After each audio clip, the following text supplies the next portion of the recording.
Isang gabi, bago ang kasal naging basura ang 7 taon. Habang suot ko ang gown, naglalaswa si Leandro at Isabel, pinagtatawanan ng aking katangahan. Transaksyon ka lang, Hiraya, sabi niya. Ngunit bago sila magdiwang, binawi ko ang bawat yaman ng ospital nila. Hindi ako ang biktima. Ako ang surgeon na puputol sa inyong hininga. Handa na ba kayong makita ang pagbagsak ng inyong peking imperyo? Pakinggan ang unang pagsabog. Nakaladlad ang puting sutla ng aking wedding gown sa ibabaw ng kama, tila isang mamahaling bangkay na naghihintay ng lilibing. Sa loob ng marangyang suite na ito, sa Manila Hotel, dapat ay nanginginig ako sa saya. Ngunit ang tanging nararamdaman ko ay ang lamig ng stethoscope sa aking dibdib, isang paalala na sa mundong ito, tanging tibok ng puso ang totoo, hindi ang mga pangako. 1 taon lang, Isabel. Konting tiis na lang, baby. Tumigas ang aking buong katawan. Ang boses na iyon ay galing sa kabilang silid, sa kabila ng manipis na dugtong na pinto, na hindi nila alam ay nakaawang. Yun ang boses ni Leandro, ang lalaking pakakasalan ko sa loob ng 12 oras. But it hurts, Leandro, watching you walk down the aisle with that doctor. Baka makalimutan mo ako, hikbi, ng isang babae. Si Isabel, ang kanyang tinatawag na pinsan.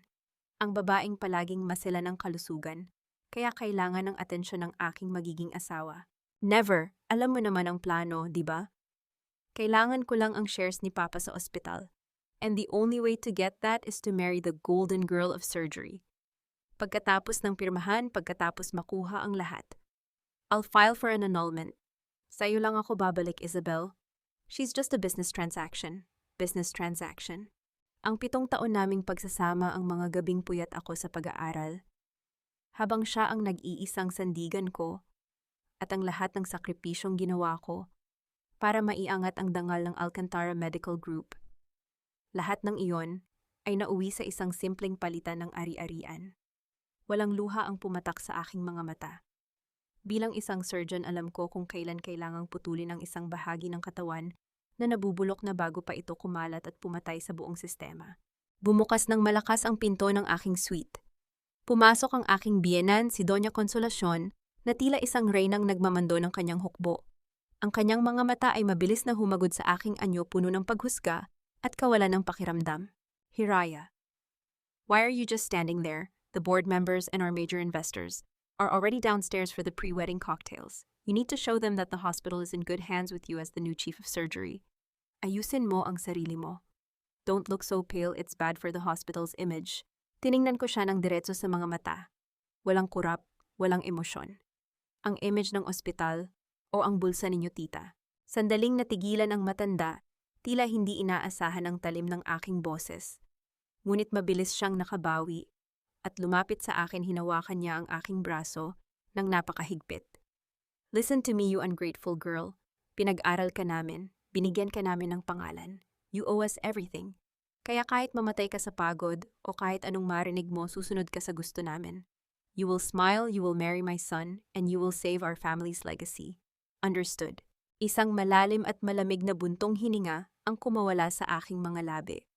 Sa sandaling iyon, ang huling hibla ng utang na loob na nagbibigkis sa akin sa pamilyang ito ay tuluyan ng naputol. Hindi ako ang kanilang utusan. Hindi ako ang kanilang premyo. Ako si Dr. Hiraya Dalisay at hindi ako nag-o-opera para magligtas ng mga anay. Opo, tita, I understand or profound. Perfectly mahinahon kong sagot. Isang matamis ngunit nakakangilabot na ngiti ang sumilay sa aking muka. Nang lumabas siya ng silid, agad kong kinuha ang aking cellphone. Walang panginginig ang aking mga daliri habang dinadial ang numero ng aking abogado. Attorney Ramos, it's me. Execute the black exit clause. Now, pull out all my medical patents and the research funding from Alcantara Medical Group. I want all my assets liquidated and transferred to my private offshore account within 2 hours. Ibinaling ko ang aking tingin sa wedding gown. Kinuha ko ang isang gunting sa aking vanity kit. Narinig ko muli ang tawa ni Leandro mula sa kabilang silid, isang tawa ng tagumpay na hindi magtatagal. Sa isang mabilis at diamanteng galaw, hiniwa ko ang mamahaling tela ng gown mula sa laylayan hanggang sa dibdib. Walang ingay, tanging ang tunog lamang ng telang naghihiwalay ang nangingibabaw sa silid. Ang bawat hibla ng sutla na nahuhulog sa sahig ay tila mga piraso ng aking lumang pagkatao na aking tinatapon. Kinuha ko ang aking maliit na maleta na nakatago sa ilalim ng kama, isang maletang handa, na noon pa man dahil ang isang surgeon ay palaging may emergency kit para sa mga sitwasyong hindi na maisasalba. Nilagpasan ko ang pinto kung saan naroon ang aking manlolokong mapapangasawa. Hindi ko kailangan ng paliwanag. Hindi ko kailangan ng komprontasyon. Ang katahimikan ko ang magiging pinakamalakas na pagsabog na wawasak sa kanilang lahat. Paglabas ko sa fire exit ng hotel, sinalubong ako ng malamig na hangin ng Maynila. Pumasok ako sa isang itim na sasakyan na kanina pa naghihintay. "Saan tayo, doktora?" tanong ng driver. Tumingin ako sa huling pagkakataon sa itaas na palapag ng hotel kung saan ang pamilyang Alcantara ay nagdiriwang para sa isang kasal na hinding-hindi mangyayari. "To the airport. I'm going to Palawan. I have a surgery to perform. And it's not for someone who doesn't have a soul." Habang umaandar ang sasakyan, narinig ko ang sunod-sunod na tunog ng aking cellphone. Si Leandro. 100, 200, 300 tawag. Ngunit ang aking paningin ay nasa kalsada lang. Alam ko na bukas paggising ng buong Maynila ang balita ay hindi tungkol sa kasal ng taon. Ito ay tungkol sa pagbagsak ng isang imperyo at ang paglaho ng kaisa-isang taong makakapagligtas sa kanila. Habang binabaybay ng sasakyan ng Skyway patungong airport, pinagmamasdan ko ang mga ilaw ng Maynila na tila mga maliliit na brilyanteng naglalaho sa dilim. Sa loob ng sasakyan, tanging ang mahinang ugong ng makina at ang mabilis na pagtipan ng aking mga daliri sa laptop ang maririnig. Isang huling click sa send button at tuluyan nang pumasok ang aking resignation letter sa server ng Alcantara Medical Group. Kasama ng sulat na yon, ang isang legal na utos mula sa aking abogado, ang agarang pagpapatigil sa paggamit ng lahat ng surgical techniques at medical patents na nakapangalan sa akin. Pinanood ko ang loading bar sa screen. Sa bawat porsyentong nadadagdag, unti-unti ring gumuho ang pundasyon ng ospital na itinayo ko gamit ang sarili kong dugo at pawis. Naalala ko ang isang gabi 3 taon na ang nakalilipas. Katatapos ko lang ng isang 18 oras na operasyon. Halos hindi na ako makatayo sa pagod at lagnat. Ngunit sa halip na pagpahingahin, pinalabas ako ni Doña Consolacion sa harap ng mga camera para lamang sa isang press conference. Sabi niya, "You are an Alcantara to be. Your exhaustion is secondary to the hospital's reputation." Doon ko napagtanto na sa mga mata nila, hindi ako tao, isa lamang akong makina na naglalabas ng pera at dangal para sa kanila. "Naka-check-in na po ang inyong flight, doktora," magalang na sabi ng driver. Tumango ako at kinuha ang maliit na kulay asul na box sa aking bag. Ang engagement ring. Isang diamante na kasing laki ng kasinungalingan ni Leandro. Pagbaba ko sa airport terminal, nilapitan ko ang isang malaking basurahan sa labas ng entrance. Nang walang pag-aalinlangan, binitawan ko ang singsing. Narinig ko ang mahinang pagtama ng metal sa plastic na basura, isang tunog na mas masarap pakinggan kaysa sa anumang I do. Sa loob ng departure area, isang pamilyar na bulto ang nakatayo malapit sa boarding gate. Si Dr. Aris, ang aking matandang mentor, na matagal nang umalis sa Maynila upang maglingkod sa mga liblib na lugar. Ang kanyang buhok ay mas maputi na ngayon, ngunit ang kanyang mga mata ay nananatiling matalas. "I knew you'd make the right choice, Hiraya," bungad niya sa akin. Hindi siya nagulat na makita akong naka-jeans at simpleng t-shirt sa gabi ng aking dapat na kasal. Ang Palawan ay hindi para sa mga mahihina ang loob. Doon ang kalaban mo ay hindi politika, kundi ang kalikasan at ang kakulangan ng pasilidad. "Mas gusto ko na ang kalikasan, Dr. Aris. At least ang bagyo ay hindi nagsisinungaling," seryoso kong sagot. Handa na ako. Habang nag-uusap kami, hindi ko mapigilang mapansin ang kakaibang tingin ni Dr. Aris. Nang mabanggit ko ang pangalan ng mga Alcantara, may kung anong lungkot at galit na dumaan sa kanyang mga mata, isang lihim na tila matagal na niyang itinatago. Hindi ko pa ito panahon para magtanong, ngunit itinala ko ito sa aking isipan. Samantala sa kabilang panig ng lungsod, alam ko na nagsisimula na ang impyerno. Sa loob ng Manila Hotel, tiyak na nagkakagulo na ang lahat. Iniwan ko ang isang USB sa ibabaw ng Biblia sa altar na may instruksyong i-play ito bago magsimula ang seremonya. Hindi iyon naglalaman ng aming love story. Naglalaman iyon ng CCTV footage mula sa suite ni Leandro kanina, ang kanyang pagtatapat kay Isabel, ang bawat salitang binitawan niya tungkol sa paggamit sa akin para sa mga shares. Naisip ko ang mukha ni Doña Consolacion habang pinapanood ng mga pinakamakapangyarihang tao sa bansa ang tunay na kulay ng kanyang anak. Ang katahimikan ng simbahan ay tiyak na mapapalitan ng bulungan at kahihiyan na hinding-hindi nila mabubura ng pera. Biglang nyanig ng malakas na vibration ang aking bulsa. Ang aking cellphone ay muling nag-init dahil sa sunod-sunod na tawag. Sa pagkakataong ito, hindi ko na hinayaang mag-ring lang. Sinagot ko ang tawag. "Hiraya, where are you?" Ang boses ni Leandro ay hindi na ang malambing na boses na nakasanayan ko. Ito ay puno ng takot, galit at desperation. "Ano ang ginawa mo? You ruined everything." Ang mga investors ang shares ko. Lahat nawala dahil sa video na yon. Bumalik ka dito ngayon din at sabihin mong joke lang ang lahat. O sisirain kita. Hinding-hindi ka na makakahawak ng scalpel sa bansang ito. I will make sure you starve to death. Isang malamig na tawa ang kumawala sa aking lalamunan. "Leandro, you can't destroy someone who is already gone. And about starving, huwag kang mag-alala sa akin. Mag-alala ka sa sarili mo. Dahil simula ngayong gabi, ang pamilya Alcantara ay wala ng chief of surgery. At sa lalong madaling panahon, wala na rin kayong ospital." You bitch. Sigaw niya ngunit bago pa siya makapagsalita muli, marahas kong pinatay ang tawag at tinanggal ang SIM card. Dinurog ko ito sa ilalim ng aking sapatos at itinapon sa malapit na basurahan. "Let's go, Dr. Aris," sabi ko habang humahakbang patungo sa eroplano. Hindi ako lilingon. Ang langit ng Maynila ay unti-unti nang nagliliwanag para sa madaling araw, ngunit para sa akin ito ang simula ng aking pinakamadilim at pinakamakapangyarihang paghihiganti ang mabuhay ng malaya at matagumpay nang wala sila. Ngunit habang naglalakad, naramdaman ko ang isang kakaibang titig mula sa malayo. Isang lalaking nakasuit na hindi ko kilala ang nakatingin sa akin. May hawak na folder na may logo ng Alcantara Medical Group. Mayroon pa bang ibang plano ang pamilyang ito na hindi ko alam? Ang maalinsangang hangin ng Palawan ay dumidikit sa aking balat, isang matinding kaibahan sa air-conditioned na mga hallway ng ospital sa Manila.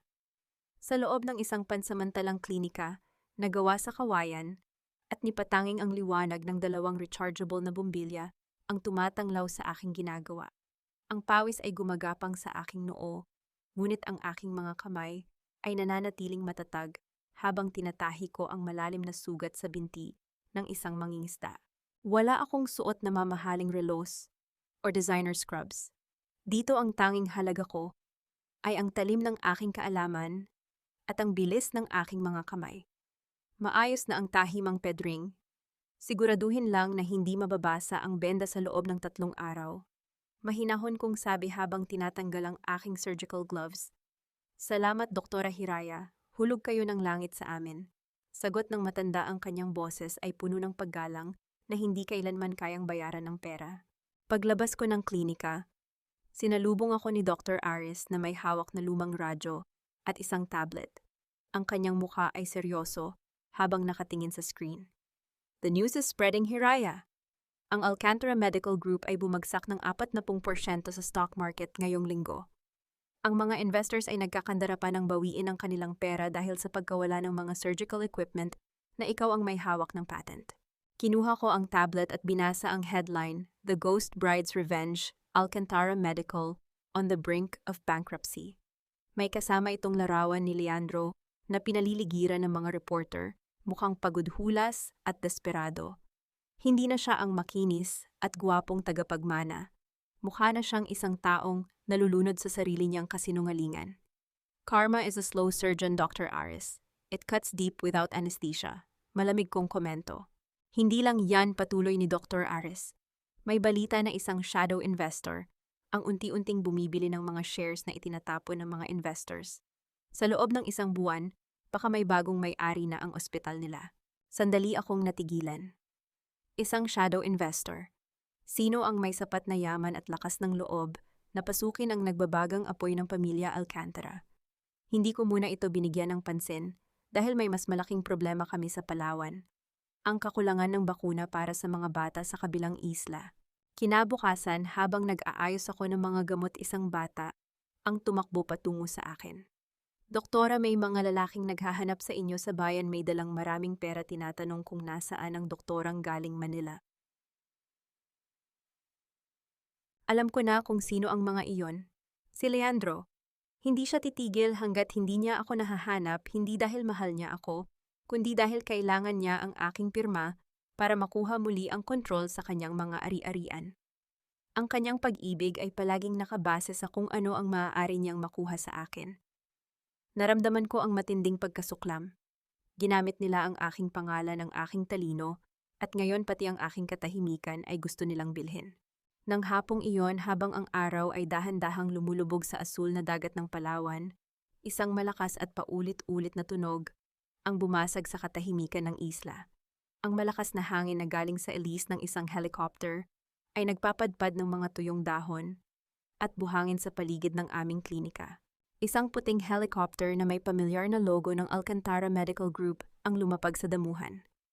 Lumabas mula rito ang isang lalaking naka-uniforme ng piloto kasama ang isang abogadong kilala ko, ang personal na abogado ni Don Severino Alcantara. Doktora Dalisay Catad. Hingal na sabi ng abogado habang papalapit sa akin. Kailangan niyo pong sumama sa amin ngayon din. Si Don Severino, inatake sa puso. He's in critical condition. Ang cardiac structure niya ay bumibigay na at kayo lang ang may alam sa protocol ng robot-assisted surgery na kailangan niya. Tumingin ako sa helicopter pagkatapos ay sa mga pasyenteng naghihintay sa labas ng aking klinika. Ang mga taong ito ay nangangailangan sa akin dahil wala silang pera. Si Don Severino ay nangangailangan sa akin dahil ang kanyang pera ay hindi makabili ng buhay. Sabihin niyo kay Leandro, hindi ako nabibili ng helicopter o ng emergency. Sagot ko habang hindi tinitingnan ng abogado. Doktora, hindi ito tungkol kay Leandro. Pagmamakaawa ng abogado. Ito ay tungkol sa buhay ng taong tumuring sa inyong anak bago pa man naging marumi ang lahat. At mayroon siyang iniwang mensahe para sa inyo bago siya nawalan ng malay. Anong tanong ko? Sabi niya, "Tell Hiraya she was never a transaction to me. She was the only truth in this family of lies." Naramdaman ko ang bahagyang pagkirot sa aking dibdib. Si Don Severino ang tanging Alcantara, na nirespeto ko ngunit hinayaan niya ang kanyang asawa at anak na apihin ako. Ang kanyang pananahimik ay naging bahagi rin ng aking paghihirap. Tumingin ako kay Dr. Aris. Tumango siya ng bahagya. The physician's oath, Hiraya. It doesn't choose who to save. Huminga ako ng malalim. Ang aking kamay ay mahigpit na humawak sa hawakan ng aking surgical kit. Ang pagbabalik ko sa Manila ay hindi nangangahulugan ng pagpapatawad. Ito ay nangangahulugan ng pagtatapos ng laban sa sarili kong mga tuntunin. Nanatiling nakapako ang aking paningin sa hawak kong medical chart habang ang alikabok na nililikha ng elis ng helicopter ay pilit na kumakawala sa bintana ng aking klinika. Hindi ako lumingon kay Attorney Mendoza. Para sa akin ang bawat segundo ng katahimikan ay isang paraan ng pagbawi sa mga taong ninakawan nila ako ng boses. Doktora Hiraya, nakikiusap ako, muling pagsusumamo ng abogado. Kayo lang ang nakakaalam ng protocol para sa robotic-assisted bypass na kailangan ni Don Severino. The other surgeons in Manila, they are afraid to touch him. Masyadong komplikado ang kanyang cardiac myopathy. Ibinaba ko ang chart sa ibabaw ng lamesang kawayan. Ang tunog ng pagtama ng papel sa kahoy ay tila isang hatol. At bakit ko itataya ang aking lisensya para sa isang pamilyang itinapon ako na parang basurang tapos ng pakinabangan? I am a doctor for those who have no choice, Attorney Mendoza, not for those who treat me as an option when their gold cannot buy them a second chance at life. Hindi ito tungkol sa pera, Hiraya. Singit ni Dr. Aris na kanina pa nakikinig sa isang tabi. Ang kanyang boses ay malalim, tila isang luma, ngunit matatag na pundasyon. Ito ay tungkol sa sumpa nating mga doktor. We save lives, even the lives of those who hurt us, because if we don't, we are no different from them. Tumingin ako sa labas kung saan ang buwan ay nagsisimula ng sumilip sa likod ng mga bundok ng Palawan. Ang pilak na liwanag nito ay tumama sa aking surgical kit na nakapatong sa cabinet. Nilapitan ko ito at hinawakan ang aking paboritong scalpel. Ang lamig ng bakal sa aking balat ay nagbigay sa akin ng isang kakaibang uri ng linaw. Hindi ako magbabalik bilang isang biktima. Hindi ako magbabalik bilang ang mabait na manugang. Kung babalik ako bilang ang kaisa-isang taong may hawak sa hininga ng haring nagpabagsak sa akin. Sino ang nag-aalaga kay Don Severino sa ngayon? Tanong ko nang hindi humaharap sa kanila. Ang mga resident doctors ng Alcantara Medical sa ilalim ng supervision ni Doña Consolacion, sagot ni Attorney Mendoza. But it's strange, doktora. Ang kanyang kondisyon ay mabilis na lumala matapos niyo umalis. Parang may kung anong mali sa kanyang huling gamot. Isang mabilis na hinala ang dumaan sa aking isipan. Si Doña Consolacion. Ang babaeng iyon ay gagawin ang lahat para makuha ang buong kontrol sa yaman ng mga Alcantara kahit pa mga hulugan ito ng pagpapabilis sa pagpanaw ng sarili niyang asawa. Sige, sabi ko sa wakas. Babalik ako ng Manila. Isang buntong hininga ng ginhawa ang kumawala sa abogado, ngunit agad ko itong pinutol. Ngunit sa ilalim ng aking mga kondisyon, dagdag ko. I want a legally binding document. Simula sa sandaling pumasok ako sa operating room, ako ang may absolute authority sa Alcantara Medical Group. No interference from Leandro, and especially not from Doña Consolacion. At ang huli, kailangang ilipat sa pangalan ko ang 50% ng medical research facility na itinatayo ni Don Severino. Hindi bilang bayad, kundi bilang garantiya na hindi na ninyo kailanman magagamit ang aking mga invention para sa pansariling interes. That's too much, Hiraya, gulat na sabi ni Attorney Mendoza. That facility is worth billions. Then find another surgeon, malamig kong sagot habang inililigpit ang aking mga gamit. Let's see if their billions can perform a mitral valve repair in the dark. Walang nagawa ang abogado kundi ilabas ang isang folder mula sa kanyang bag.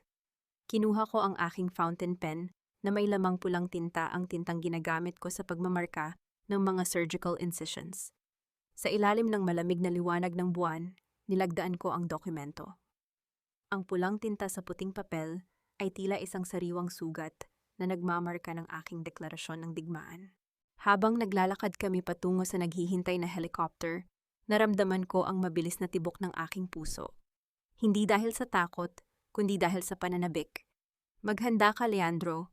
Maghanda ka, Doña Consolacion. Ang inyong golden girl ay babalik na, ngunit hindi na para magligtas ng inyong dangal.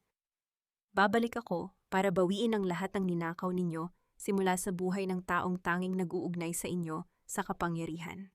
Habang ang helicopter ay dahan-dahang umaangat mula sa lupa, nakita ko ang aking sarili sa refleksyon ng bintana. Ang aking mga mata ay wala ng bahid ng luha. Ang natitira na lamang ay ang talim ng isang surgeon na handang maghiwa sa puso ng katotohanan.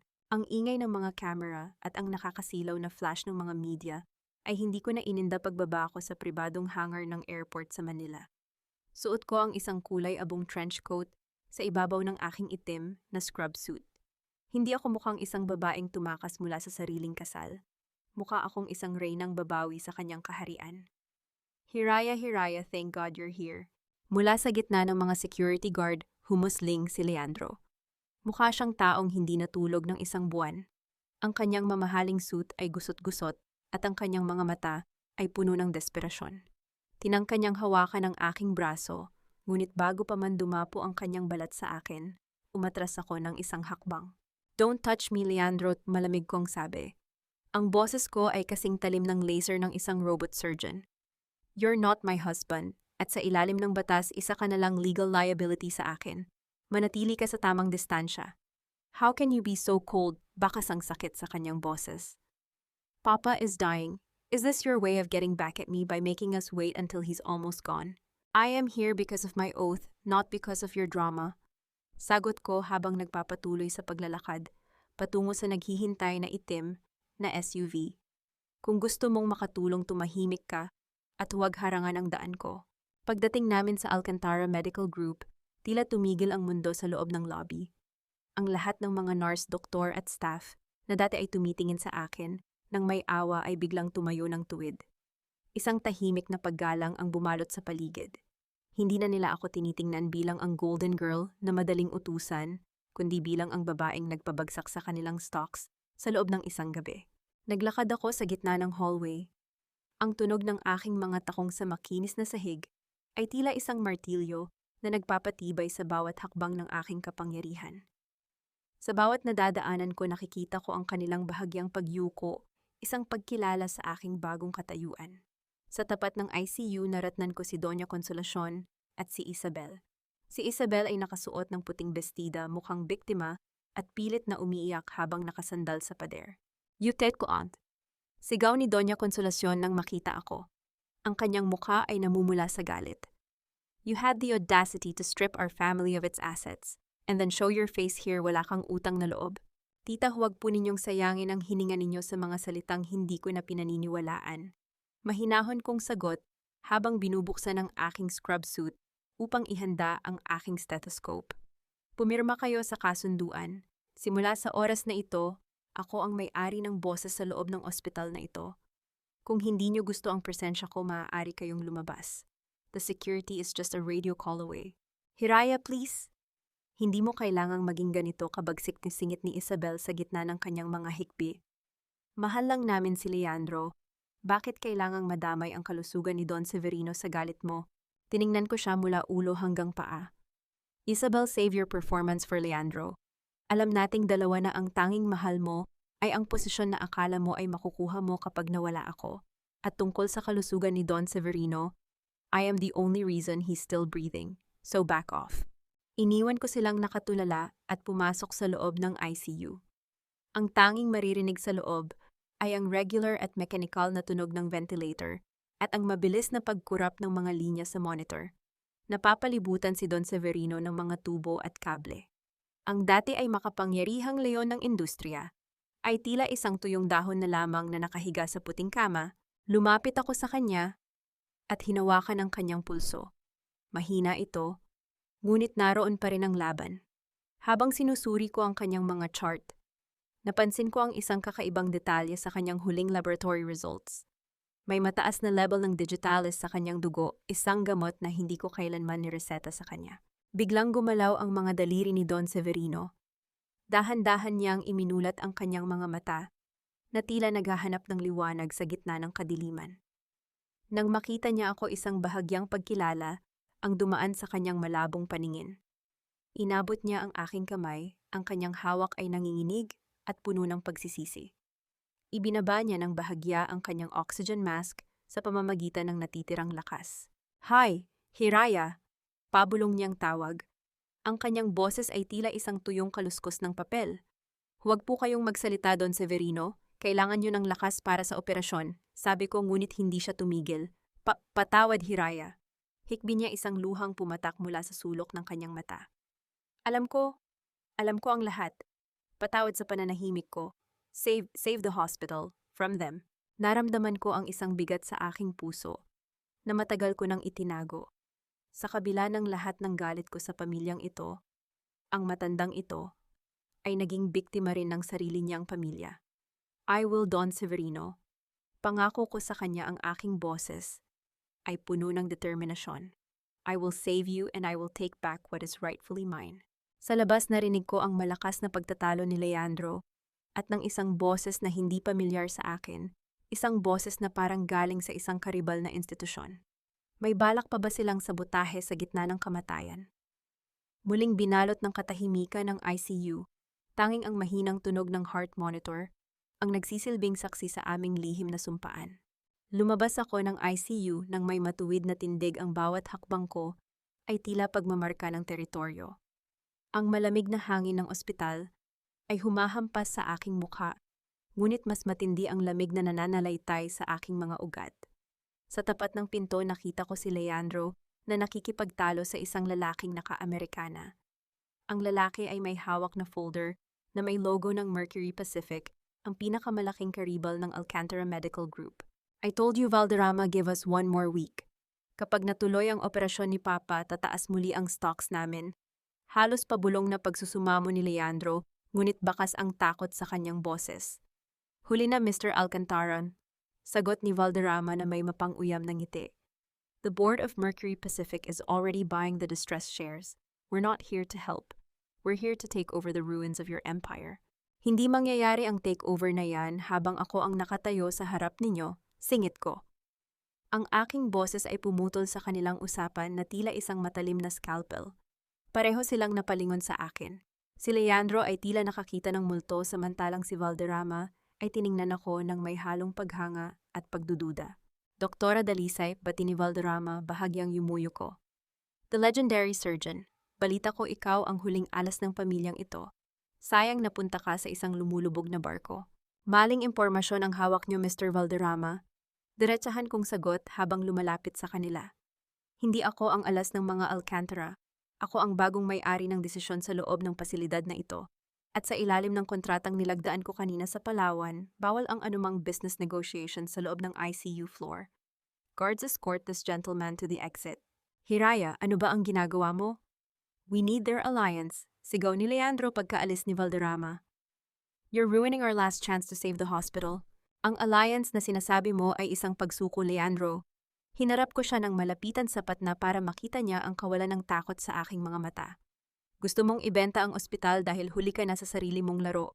Pero nakalimutan mo, ang pangalan ko ang nakakabit sa mga patents ng ospital na ito. I am the value of this hospital, not your family name. Tumalikod ako sa kanya at tinawag ang head nurse ng ICU si Nurse Tess. Isang matandang nurse na kilala sa kanyang katapatan. Nurse Tess, dalin mo sa akin ang lahat ng vials ng gamot na ibinigay kay Don Severino sa huling 24 na oras. At gusto ko ng isang secret toxicology screen sa dugo niya. Huwag mong ilalagay sa main system. Ipadala mo sa akin ng direkta, iuutos ko sa mahinang boses. May problema po ba, doktora? Tanong ni Nurse Tess, bakas ang kaba sa kanyang mga mata. Gusto ko lang makasiguro na ang tanging pumapatay sa biyenan ko ay ang sakit niya at hindi ang mga taong nagmamadali sa kanyang mana. Malamig kong paliwanag. Habang naghihintay ng resulta, pumasok ako sa staff lounge upang maghanda para sa operasyon. Ngunit hindi pa ako nakakaupo nang bumukas ang pinto at pumasok si Doña Consolacion. Wala na ang kanyang peking ngiti. Ang tanging natira ay ang mukha ng isang desperadong biktima na gustong manakit. Akala mo ba ay nanalo ka na, Hiraya? Mabilis niyang sabi habang lumalapit sa akin. You think you can just come back here and dictate everything? Severino is my husband. I have the legal right to override your medical decisions. Hindi na ngayon, tita. Kinuha ko ang folder mula sa aking bag at inilatag sa lamesa. Attorney Mendoza and Don Severino signed a conditional power of attorney months ago, a contingency plan in case of medical crisis. I was the secondary signatory. Noong pinirmahan ko ang kontrata sa Palawan, naging epektibo na ang lahat. Sa mata ng batas ako ang guardian ng kanyang kalusugan at ng mga medical assets niya. Kahit asawa kayo, wala kayong kapangyarihang pigilan ang operasyon. Namutla ang matanda. Ang kanyang mga daliri ay nanginginig habang hawak ang kanyang perlas na kwintas. You planned this all along. You were waiting for him to get sick. Hindi ako ang nagbigay sa kanya ng digitalis overdose, tita. Mabilis kong binitawan ang mga salita. Ang katahimikan sa loob ng lounge ay naging kasing bigat ng tingga. Alam nating dalawa na ang level ng gamot sa dugo niya ay imposibleng maging aksidente. Ang tanong ay ito, sino ang nag-utos sa nurse na dagdagan ng dosage? Wala kang ebidensya, singhal niya, ngunit ang pawis sa kanyang noo ay nagsabi ng totoo. Wala pa pusal. Sa ngayon, pagpapatuloy ko habang isinusuot ang aking surgical cap. Pero kapag nailigtas ko siya, siya mismo ang magsasabi ng totoo. At kapag nangyari iyon, hindi lang ang shares ang mawawala sa inyo, pati ang kalayaan ninyo. Eksaktong bumukas ang pinto at pumasok ang isang nurse, hingal na hingal at bakas ang takot sa mukha. Doktora Hiraya, ang vitals ni Don Severino biglang bumagsak. Nag-spike ang kanyang heart rate at nagkakaroon siya ng seizures.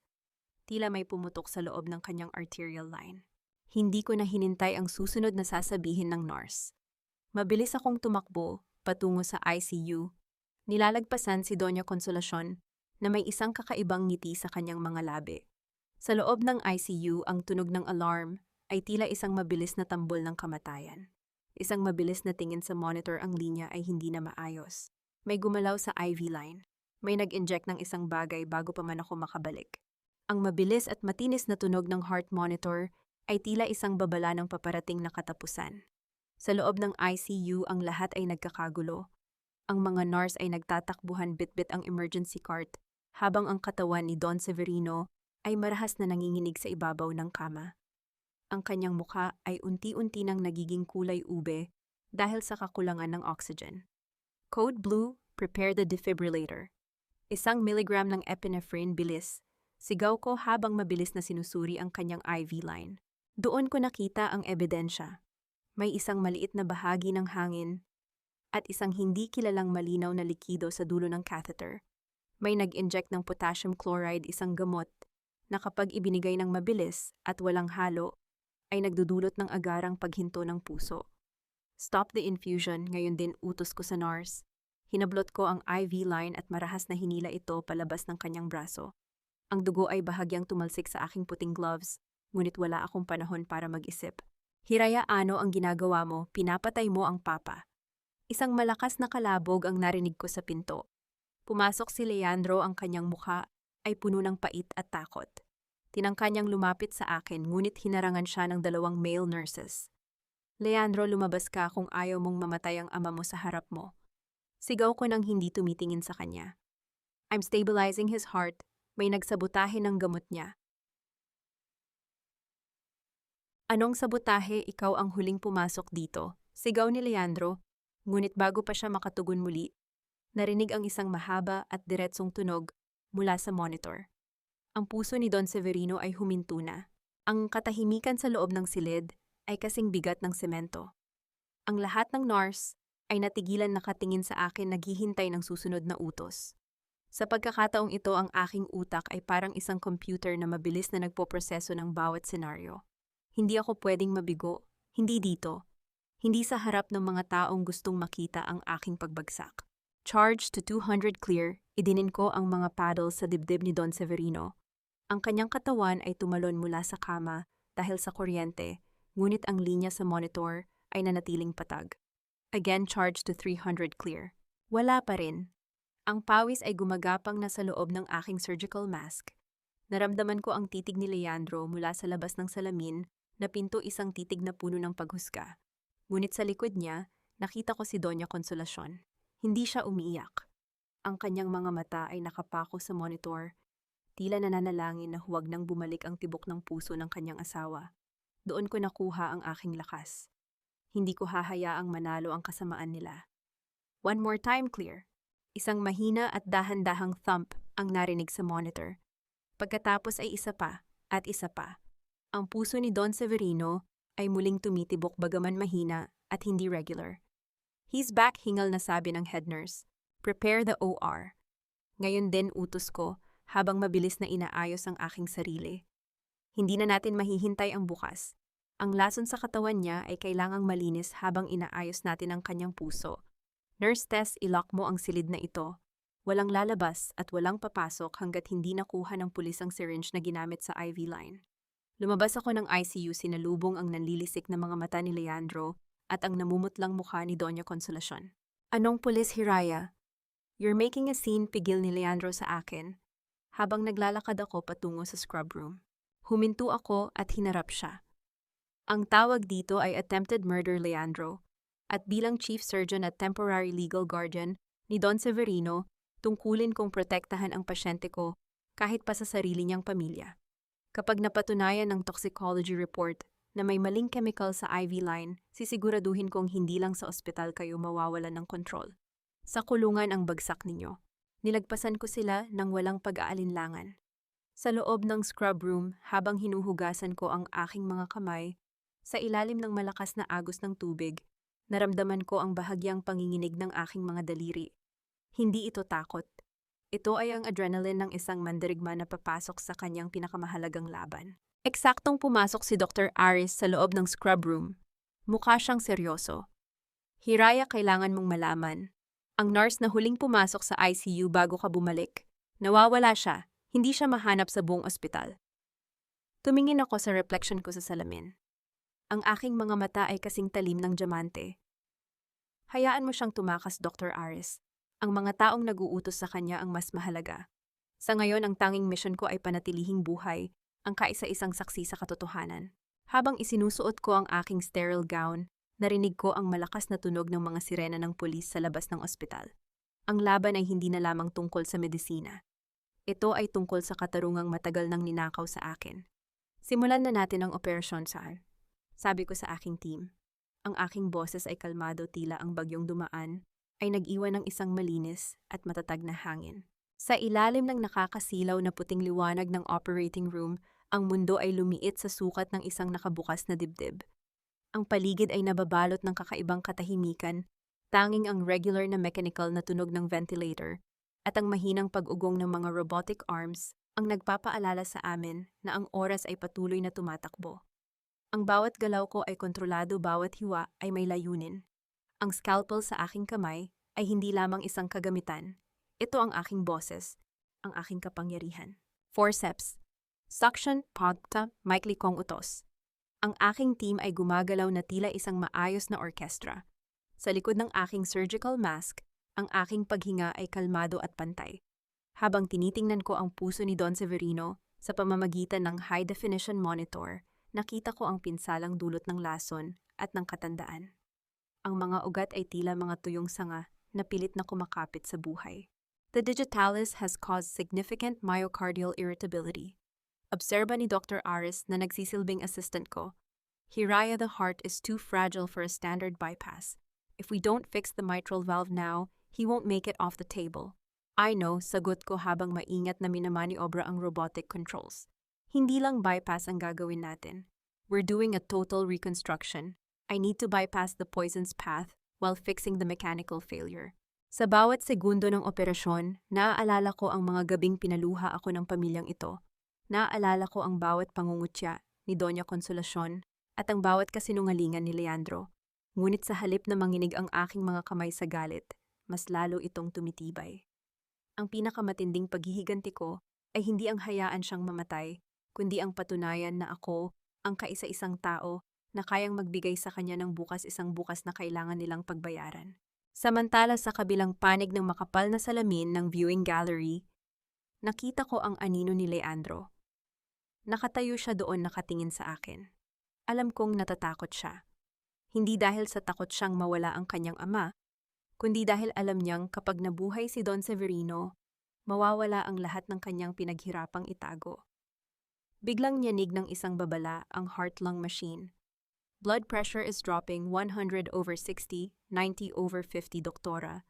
We're losing the rhythm. Increasing the flow, give me another dose of dobutamine, utos ko. Ang aking mga mata ay nakapako sa monitor. Ang puso ni Don Severino ay dahan-dahang tumitigil sa pagtibok sa ilalim ng aking mga kamay. Hindi ka pwedeng mamatay dito, Don Severino. Not until you've told the world what they did to you. 1 minuto, 2 minuto. Ang tension sa loob ng OR ay kasing bigat ng semento. Ang mga nurse ay pigil ang hininga habang mabilis na kumikilos. Pinisil ko ang surgical clamp. Sa isang mabilis at tumpak na galaw, itinama ko ang daloy ng dugo sa bagong gawang graft. Dahan-dahan ang matapang at pulang kulay ng buhay ay muling bumalik sa puso ni Don Severino. Ang linya sa monitor na kanina ay nagwawala ay muling naging maayos at regular. Rhythm is stable, pressure is coming up. Hingal na sabi ng anesthesiologist. Huminga ako ng malalim ang pawis sa aking noo ay agad na pinunasan ng isang nurse. Close him up, I'll handle the post-op orders. Paglabas ko ng operating room, sinalubong ako ng malamig na hangin ng corridor at ng galit na mukha ni Leandro.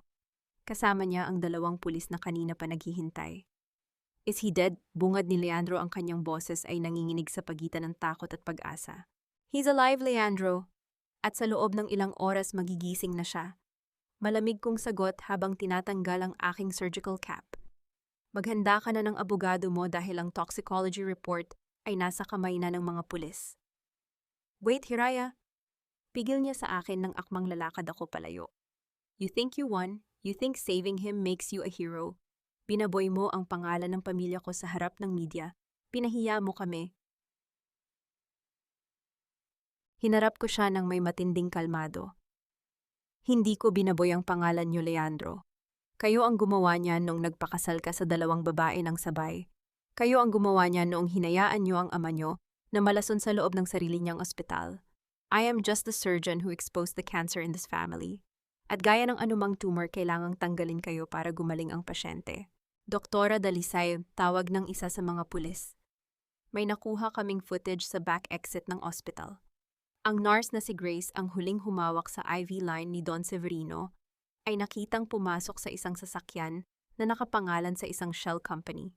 Ang kumpanyang iyon may kinalaman sa Montenegro family. Tumingin ako kay Isabel na nakatayo sa dulo ng hallway nakikinig sa aming usapan. Ang kanyang mukha, na dati ay mukhang biktima, ay biglang naging matigas at madilim. Isabel, bulong ni Leandro, tila hindi makapaniwala. Isang matalim na ngiti ang sumilay sa aking mga labi. It seems your innocent cousin has more secrets than we thought, Leandro. Hindi lang pala shares ang gusto niyang makuha. Gusto niyang burahin ang kaisa-isang tao na pwedeng mag-disinherit sa iyo para makuha niya ang lahat. Bago pa makasagot si Isabel, mabilis siyang tumalikod at naglakad palayo, ngunit hinarangan siya ng mga gwardya. Pumasok ako sa aking opisina upang magpahinga ng sandali, ngunit laking gulat ko nang makita ang isang lalaking nakaupo sa aking upuan. Ang lalaking nakasuit na nakita ko sa airport, ang kinatawan ng shadow investor. Magaling na operasyon, Dr. Dalisay. Bati niya habang ipinapakita ang isang dokumento sa kanyang tablet. Ngunit meron ka pang isang laban na hindi mo alam. Ang Alcantara Medical Group ay hindi na pag-ari ng mga Alcantara. At simula ngayong gabi, ikaw ang kailangang pumili. Kakampi ka ba sa amin o sasama ka sa pagbagsak nila? Nanatili akong nakatayo sa tapat ng pintuan, ang aking mga kamay ay dahan-dahang tinatanggal ang suot na surgical gloves. Ang lalaking nakaupo sa aking upuan ay hindi man lang kumurap.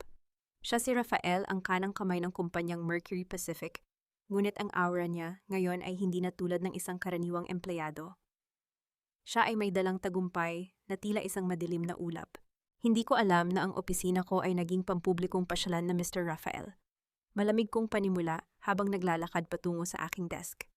Ano ang kailangan mo? Ipinakita niya sa akin ang screen ng kanyang tablet. Ang mga graph ng stock market ay tila isang matarik na bangin na walang katapusan ng pagbagsak.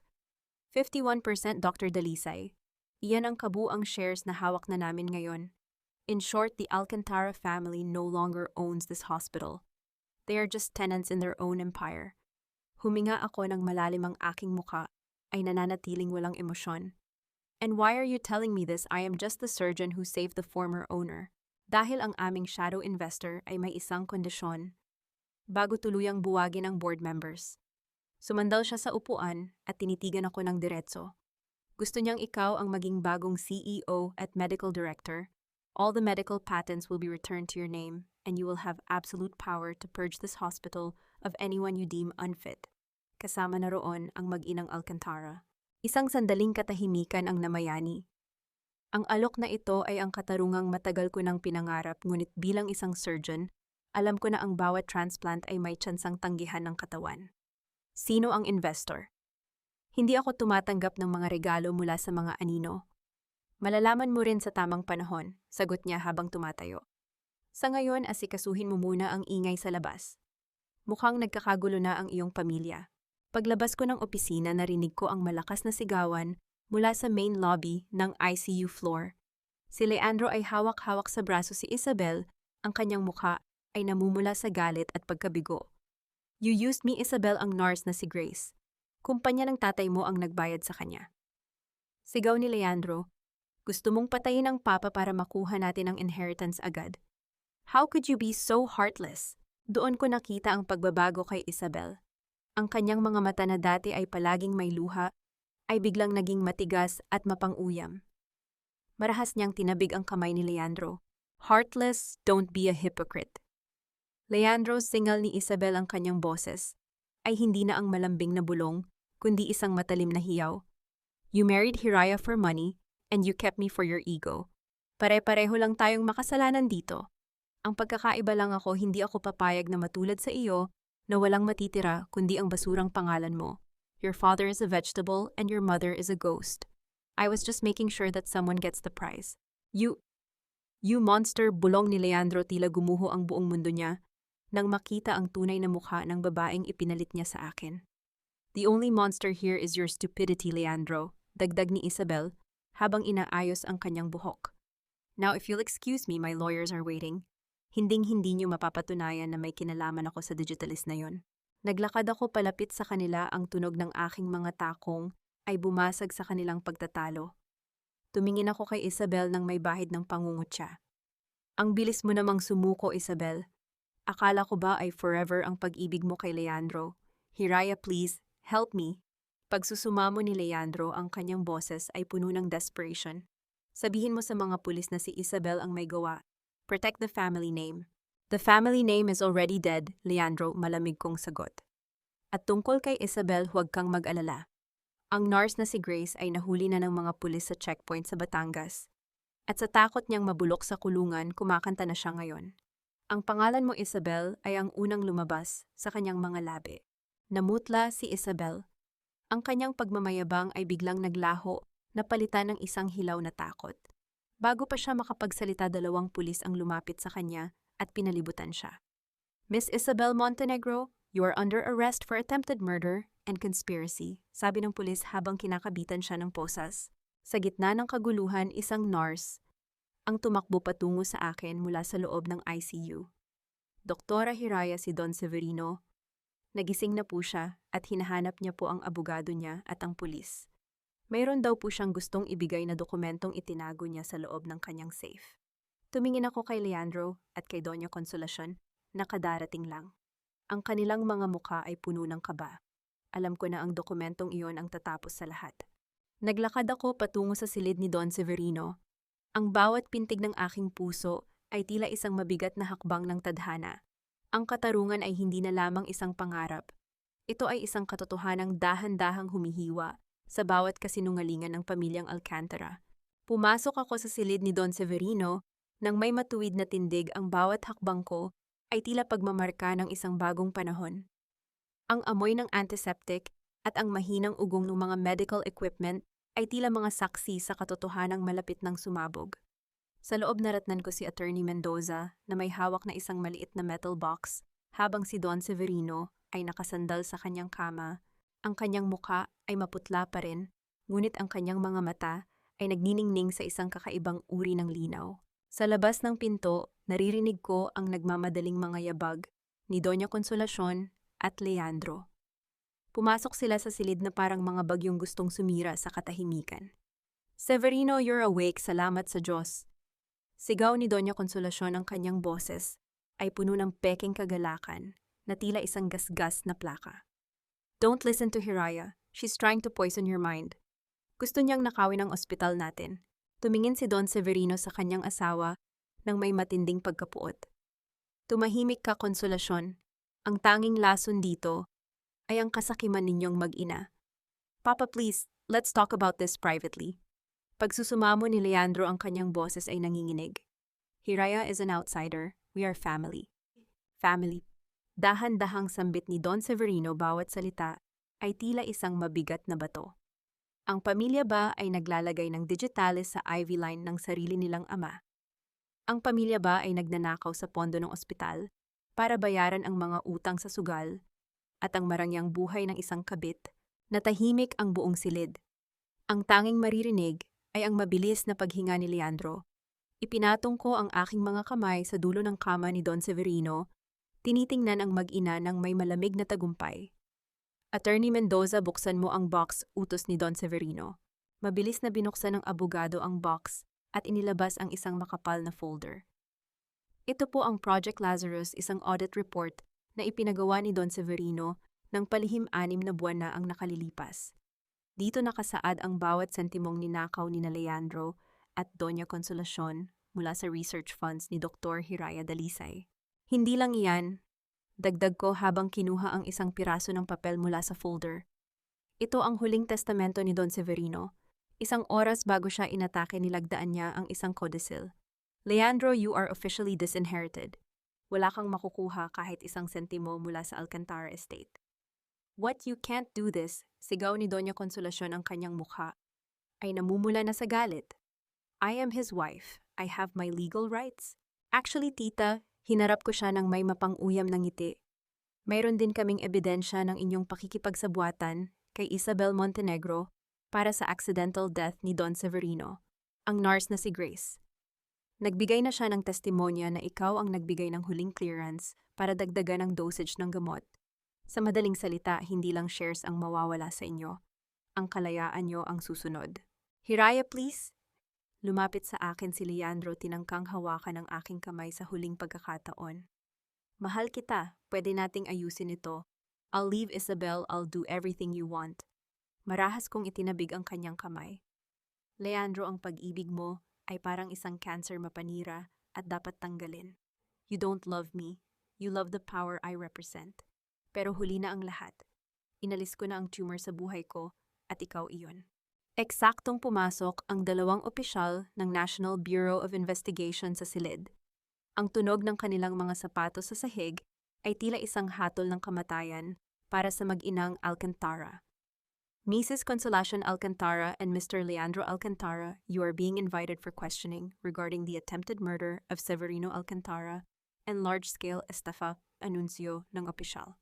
Habang kinakaladkad sila palabas ng silid, ang sigaw ni Doña Consolacion at ang pagmamakaawa ni Leandro ay tila isang musika sa aking pandinig. Hindi ako nakaramdam ng lungkot. Ang tanging nararamdaman ko ay ang matinding gaan ng loob, isang catharsis na matagal kong hinintay. Nang kaming dalawa na lang ni Don Severino ang natira sa silid, tumingin siya sa akin ng may paghanga. Hiraya, ang ospital, nasa mabuting kamay na. Salamat, Don Severino, pero may isang bagay pa akong kailangang malaman. Lumapit ako sa kanya at ipinakita ang card ng shadow investor. Sino ang nasa likod ng Mercury Pacific? Isang mahinang ngiti ang sumilay sa mga labi ni Don Severino.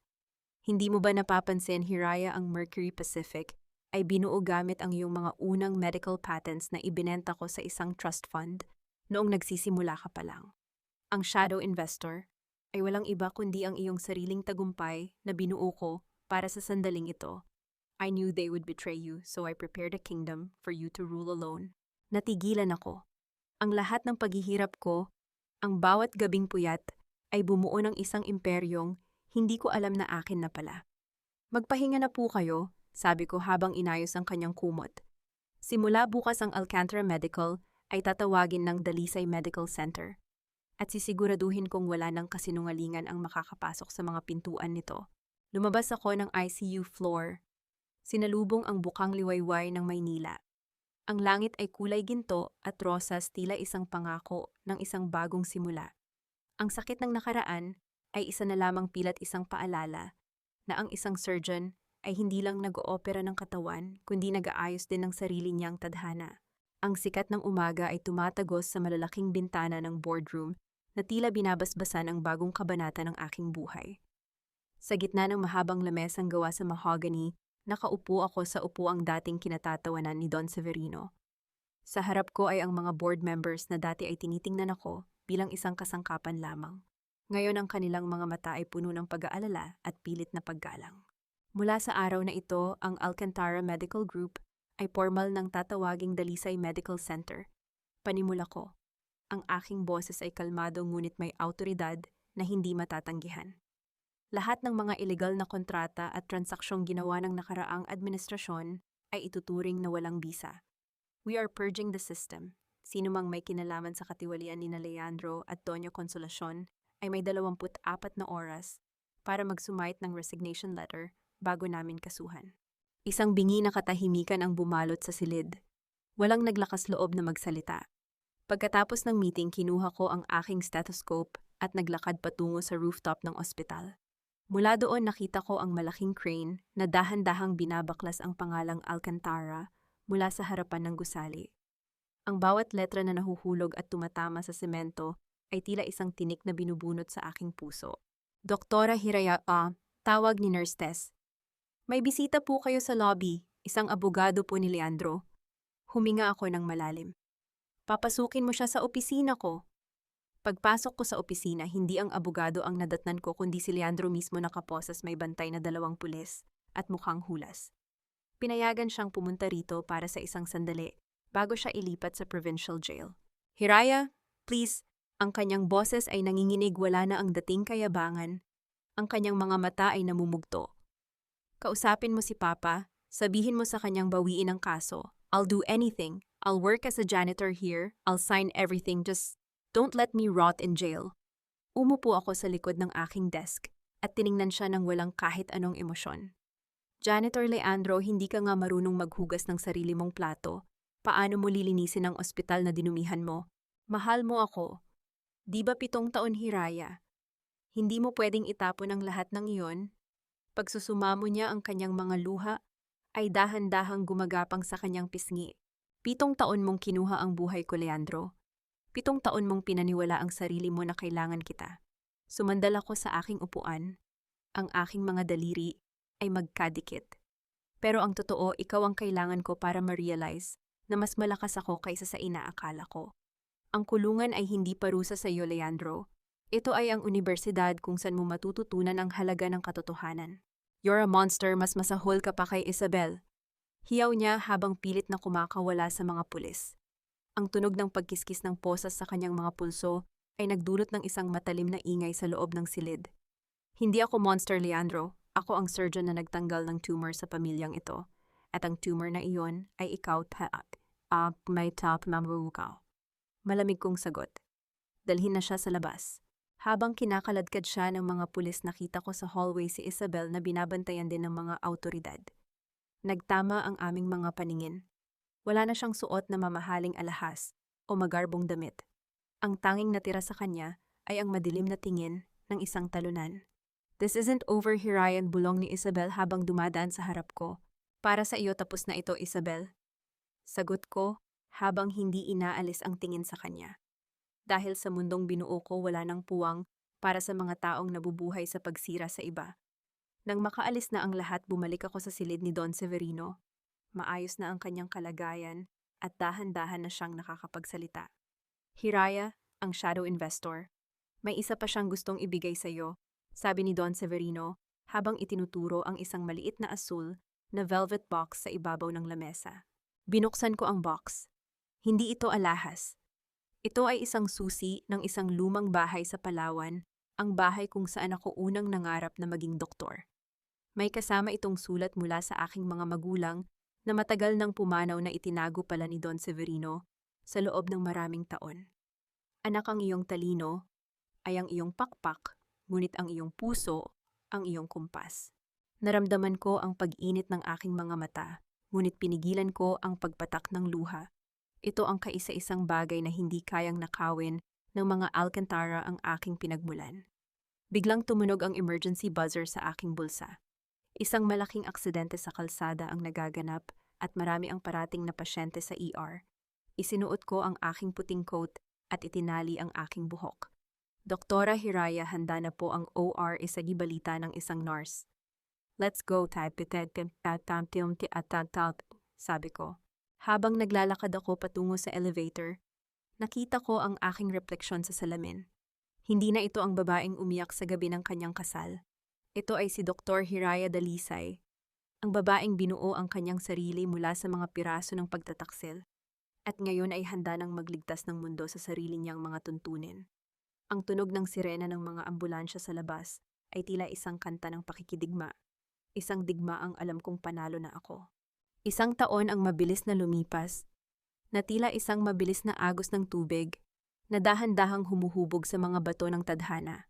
Nakatayo ako sa harap ng salamin sa loob ng aking bagong opisina sa Dalisay Medical Center. Hindi na ito ang opisinang puno ng mga anino ng pamilya Alcantara. Ang paligid ay maliwanag, moderno at puno ng buhay. Ang suot kong puting coat ay may nakaborda ng gintong letra, Dr. Hiraya Dalisay, Chief Executive Officer.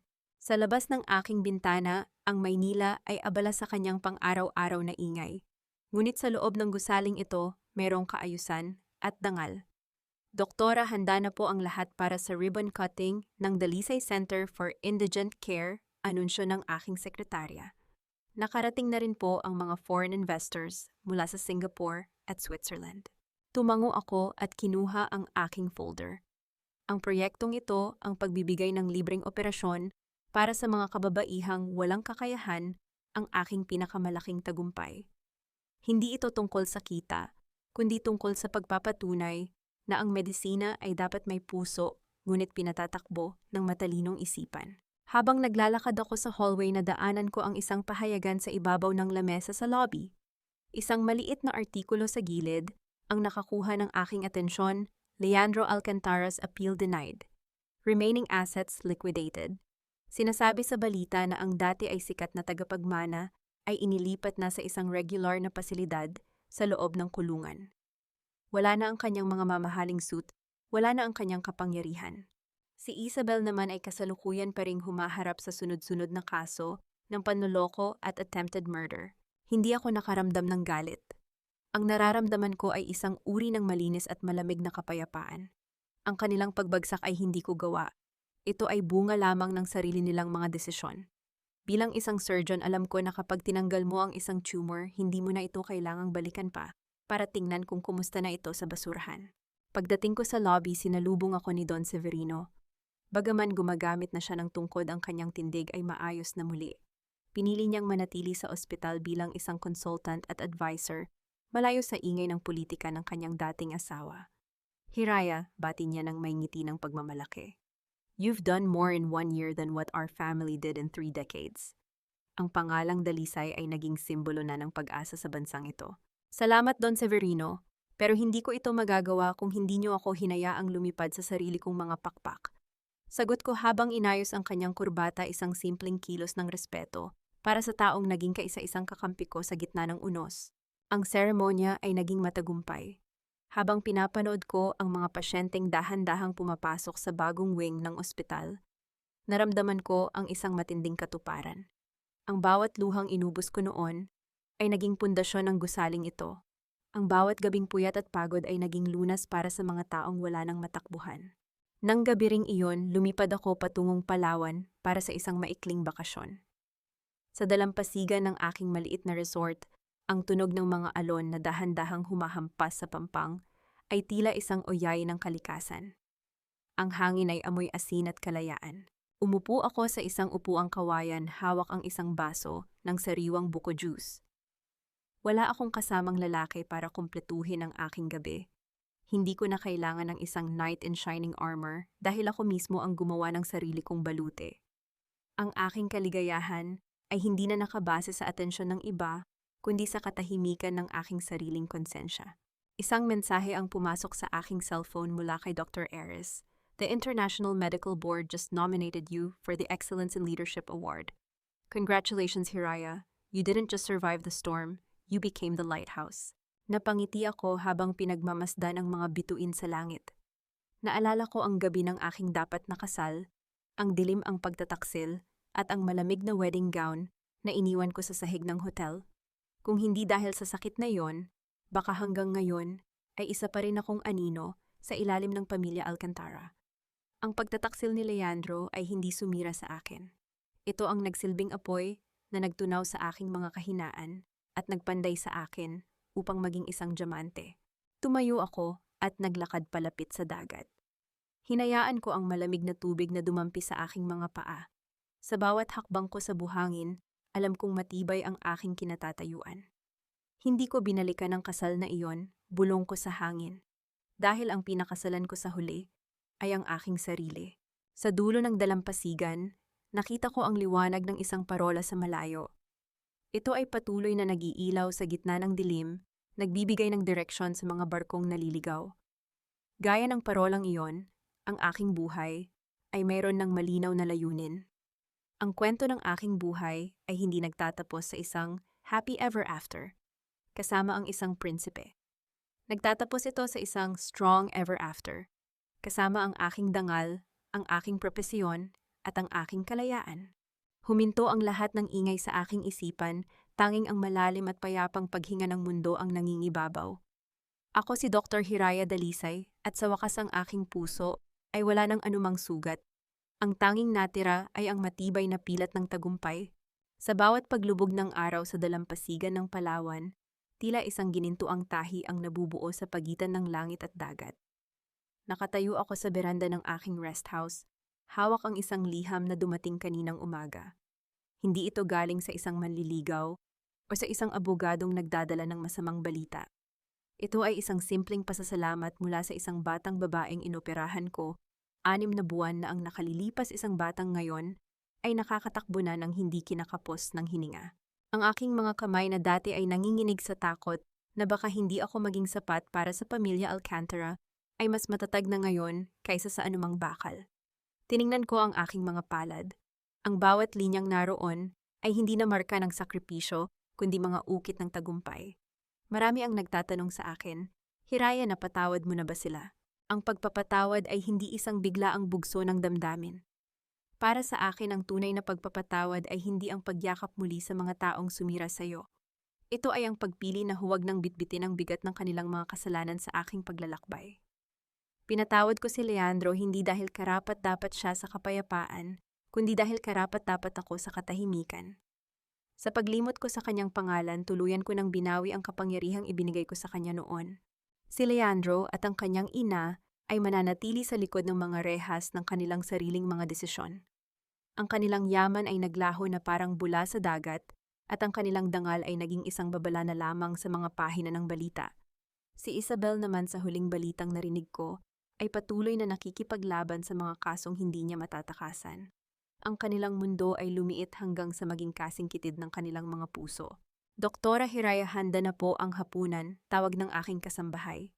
Isang simpleng hapunan ng inihaw na isda at sariwang gulay ang naghihintay sa akin. Wala nang mga formal na dinner party na puno ng plastik na ngiti at mapanghusgang mga mata. Dito ang bawat subo ay may lasa ng kalayaan. Bago ako pumasok sa loob, sandali kong ipinikit ang aking mga mata at pinakinggan ang mahinang huni ng mga kuliglig at ang banayad na paghampas ng mga alon sa pampang. Ang katahimikan ay hindi na nakakatakot. Ito ay naging isang kaibigan. Natutunan ko na ang utang na loob ay hindi dapat maging isang tanikala na sumasakal sa ating kaligayahan. Ang tunay na utang na loob ay ang pasasalamat sa ating sarili dahil hindi tayo sumuko noong ang buong mundo ay tila laban sa atin. Ang hiya ay hindi dapat maging hadlang sa paglaban para sa katarungan. Ang tanging dapat nating ikahiya ay ang manatiling tikom ang bibig habang tinatapakan ang ating pagkatao. Ang tuwang buhay ko ngayon ay hindi na isang teleserye na puno ng pagdurusa. Ito ay isang dokumentaryo ng pagbangon. Ako ay isang babaeng Pilipina, matatag, malaya, at higit sa lahat buo. Hindi ko kailangan ng isang lalaki para maging reyna dahil ako mismo ang nagtayo ng aking trono mula sa mga guho ng aking nakaraan. Sa gitna ng kadiliman, nakita ko ang liwanag ng parola sa malayo. Hindi na ako ang barkong nawawala sa bagyo. Ako na ang liwanag na nagbibigay ng direksyon sa iba. Pumasok ako sa loob ng aking bahay. Isinara ang pinto ng may ngiti sa aking mga labi. Ang gabi ay bata pa, at ang bukas ay isang blankong pahina na ako lamang ang may karapatang sulatan. Ang aking pangalan ay Hiraya Dalisay. Ang ibig sabihin ng aking pangalan ay ang kaisipan ng pangarap at ang pag-asa. At sa wakas, ang aking buhay ay naging kasing ganda ng aking panglan.